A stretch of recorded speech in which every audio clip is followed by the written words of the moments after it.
இங்க இருக்கிற மேடையில இருக்கிற பெரியவர்கள பார்த்த உடனே எனக்கு கை, காலெல்லாம் ஆடுது.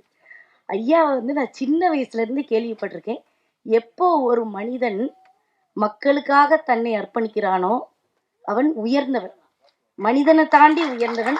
அப்படிப்பட்ட ஒரு மனிதனுடைய சபையில அப்படி உட்கார்ந்து இருக்கும் பொழுது, அந்த சபையில இன்னைக்கு நானும் அமர்ந்திருக்கிறேன். கடவுள் அந்த நிலையில என்னைய வச்சிருக்காருங்கும் போது, இந்த கடவுளுக்கு நான் முதல்ல நன்றி சொல்லிக்கிறேன்.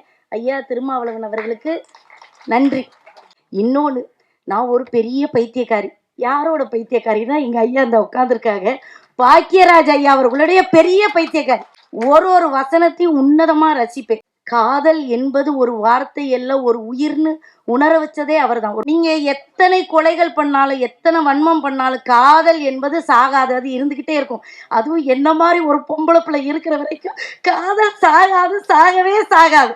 ஒரு உயிர் மேல இன்னொரு உயிருக்கு அன்பு வரும் பொழுது அதை தடுக்கக்கூடிய உரிமை யாருக்கு இருக்கிறது? யாருக்குமே கிடையாது. எனக்கா ஒருத்தர் மேல அன்பு வந்தா அது தப்புன்னு நீ சொன்னா நீதான் தப்பு.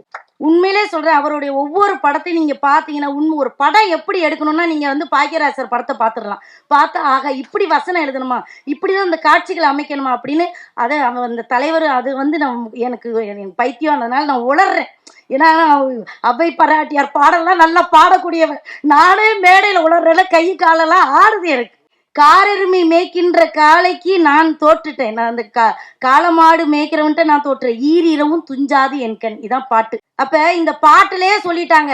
ஆனா நம்ம ஆள் என்ன சொல்றான்? முருக பெருமான் தான் நின்னாரு. முருக பெருமானா வந்தானே அந்த அம்மாவே பாட்டுல எழுதிட்டு ஒரு மாடு மேய்க்கிற சிறுவன்ட்ட நான் தோத்து போயிட்டேன். ஆக இதை ஒத்துக்கொள்ற மனம் இன்னும் வரவில்லை.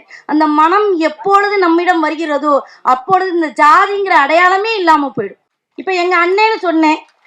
நான் வேற ஜாதி தான், அண்ணன் வேற ஜாதி தான். அதுக்காக நாங்க அண்ணன் இல்லைன்னு கூப்பிட்டதுக்கு இனிமே என் தங்கச்சி இல்லைன்னு அண்ணன் சொல்ல முடியுமா? சொல்ல முடியாது.